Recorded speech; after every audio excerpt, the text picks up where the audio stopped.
নমস্কার বন্ধুরা, শুক্লার পাঁচমিশাইতে সবাইকে স্বাগত জানিয়ে আজ আবার একটি রেসিপি আপনাদের কাছে শেয়ার করছি। বন্ধুরা, আজ আমি আপনাদের কাছে নিরামিষ বাঁধাকপি রেসিপি শেয়ার করব। বাঁধাকপির স্বাদ একটু বদল করতে আর একঘেয়ে রান্না না করে এরকমভাবে রান্নাটা কিন্তু করে নিতে পারেন, খেতে কিন্তু বেশ ভালো হয়। যে সকল বন্ধুরা রোজ আমার ভিডিওগুলো দেখছেন, আপনাকে অসংখ্য ধন্যবাদ, অনেক ভালোবাসা, আপনারা আমার সঙ্গে থাকবেন। তাহলে চলুন আমি রেসিপিটা শুরু করি। আমি এখানে একটা বাঁধাকপি, খুব ছোট সাইজের বাঁধাকপি ঝিরিঝিরি করে কেটে নিয়েছি। এবার খুব ভালো করে ধুয়ে নেব, ধুয়ে নিয়ে গরম জলে ভালো করে সেদ্ধ করে নেব। এদিকে দেখুন, আমি কড়াই বসিয়ে দিয়েছি আর কড়াইতে কিন্তু বেশ কিছুটা পরিমাণে জল দিয়ে দিয়েছি আর জলের মধ্যে দিয়ে দিলাম একটুখানি নুন। এবার আমি ধুয়ে রাখা বাঁধাকপিগুলো এই জলের মধ্যে দিয়ে ভালো করে সেদ্ধ করে নেব। বাঁধাকপি ভালো করে সেদ্ধ করে নিলে যে একটা গন্ধ থাকে বাঁধাকপি, সেটা কিন্তু কেটে যায়। আর অনেকের কিন্তু গ্যাস অম্বলের প্রবলেম থাকে, তো সেই জন্য একটু বাঁধাকপিটা ভাপিয়ে নিলে কিন্তু বেশি ভালো হয়। সব বাঁধাকপিগুলো দিয়ে আমি ঢাকা দিয়ে 10 মিনিট মতো হাই ফ্লেমে সিদ্ধ করে নেব।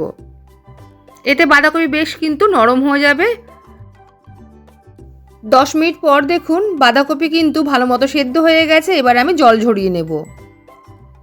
কড়াই ধুয়ে আবার বসিয়ে দিয়েছি। এবার কড়াইতে আমি 2 টেবিল চামচ মতো সর্ষের তেল দিয়ে দিলাম। এই রান্নাটা কিন্তু সর্ষের তেলে করলে বেশি ভালো হবে। এবার আমি ফোড়নে দিলাম হাফ টিস্পুন মতো গোটা জিরে।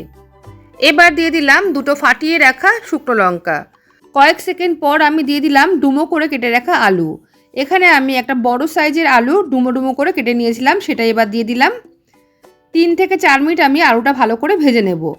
এই সময় কিন্তু আমি আলুর মধ্যে নুন বা হলুদ কিছুই দিলাম না। আলুটাকে ভালো করে ভেজে নেওয়ার পর আমি এর মধ্যে দিয়ে দেব আগে থেকে কেটে রাখা টমেটো। এখানে টমেটোর পরিমাণটা একটু বেশি দেবেন, তাহলে কিন্তু খেতে ভালো লাগবে। একটা বড় সাইজের টমেটো কিন্তু আমি এখানে কেটে দিলাম। টমেটো দিয়ে কয়েক সেকেন্ড একটু নাড়াচাড়া করে নেব। নাড়াচাড়া করে নেওয়ার পর আমি এখানে দিয়ে দিলাম 1/4 টিস্পুন মতো নুন। নুন দেওয়ার ফলে টমেটো কিন্তু তাড়াতাড়ি গলে যাবে। একটু নাড়াচাড়া করে দিয়ে আমি 2 মিনিটের জন্য ঢাকা দিয়ে দেবো, গ্যাসের ফ্লেমটা লো টু মিডিয়ামে রেখে। 2 মিনিট পর আমি ঢাকাটা তুললাম। দেখুন টমেটো কিন্তু বেশ নরম হয়ে গেছে আর হাতা দিয়ে যখন আমি নাড়াচাড়া করছি তখন দেখুন বেশ কিন্তু গলে যাচ্ছে। নুন দিয়ে দিলে কিন্তু টমেটো তাড়াতাড়ি গলে যায়। এবার ভালো করে নাড়াচাড়া করে এবার আমি এর মধ্যে দিয়ে দিলাম হাফ বাটি মতো মটরশুঁটি। মটরশুঁটি দিয়েও আমি আবারও একটু নাড়িয়ে দিলাম। কয়েক সেকেন্ড আবারও আমি ভালো করে নাড়াচাড়া করে নিলাম। এবার আমি এর মধ্যে দিয়ে দেব হলুদ।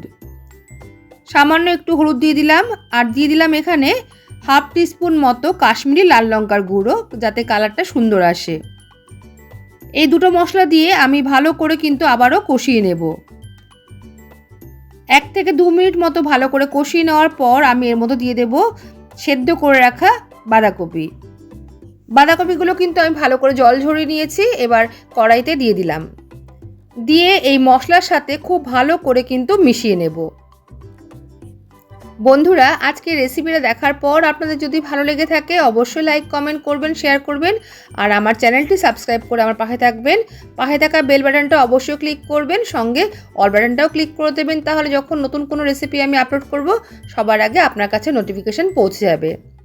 বন্ধুরা, এখন একটা অপশান আসছে হাইপ অপশান, প্লিজ আপনারা একটু কাইন্ডলি হাইপ করে দেবেন। আর অনেকে কিন্তু ভিডিও দেখতে দেখতে হয়তো ভুলে যান যে একটা লাইক করতে, প্লিজ একটা লাইক করে দেবেন। এবার আমি দিয়ে দেবো এখানে 3টে চির করা কাঁচা লঙ্কা। আপনারা ঝালের পরিমাণটা কিন্তু নিজেদের মতো করেই দেবেন। লঙ্কা দিয়ে আবার একটু নাড়িয়ে দিলাম। নাড়িয়ে দেওয়ার পর এবার দিয়ে দেবো আমি এখানে পরিমাণ মতো নুন। আমি এখানে বাঁধাকপি সেদ্ধ করার সময় কিন্তু একটু নুন ব্যবহার করেছি, টমেটো যখন দিয়েছি তখনও কিন্তু সামান্য নুন দিয়েছি, তো সেই বুঝে কিন্তু এখানে আমি আবার নুনটা অ্যাড করলাম। নুন দিয়ে আবার আমি ভালো করে একটু নাড়িয়ে দেবো। এবার গ্যাসের ফ্লেমটা একদম কম করে রেখে ঢাকা দিয়ে কিছুক্ষণের জন্য রান্নাটা হতে দেব।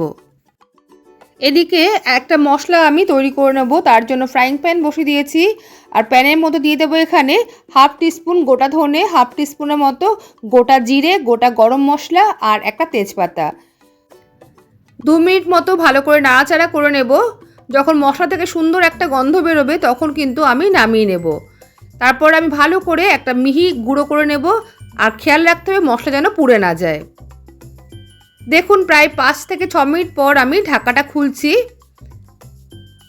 আলু আর বাঁধাকপি কিন্তু বেশ সুন্দর নরম হয়ে গেছে আর ভালো করে মজে গেছে। আবারও আমি একটুখানি নাড়িয়ে দিলাম। নাড়িয়ে দেওয়ার পর আমি এখানে দিয়ে দেবো স্বাদ মতো চিনি।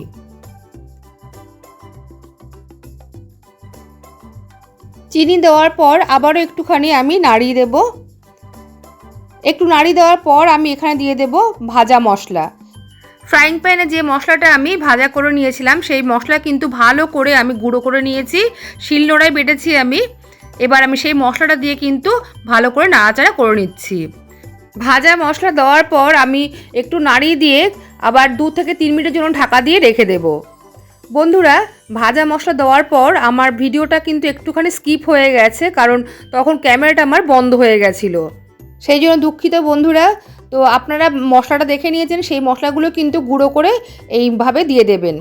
তো ভাজা মশলা দিয়ে নাড়াচাড়া করে আমি 2 মিনিটের জন্য ঢাকা দিয়ে রেখেছিলাম। তারপর দেখুন ঢাকা তুলে এবার আমি দিয়ে দিলাম সামান্য একটু ঘি। ঘিয়ের পরিমাণটা কিন্তু আপনারা নিজেদের মতো বাড়িয়ে বা কমিয়ে দেবেন।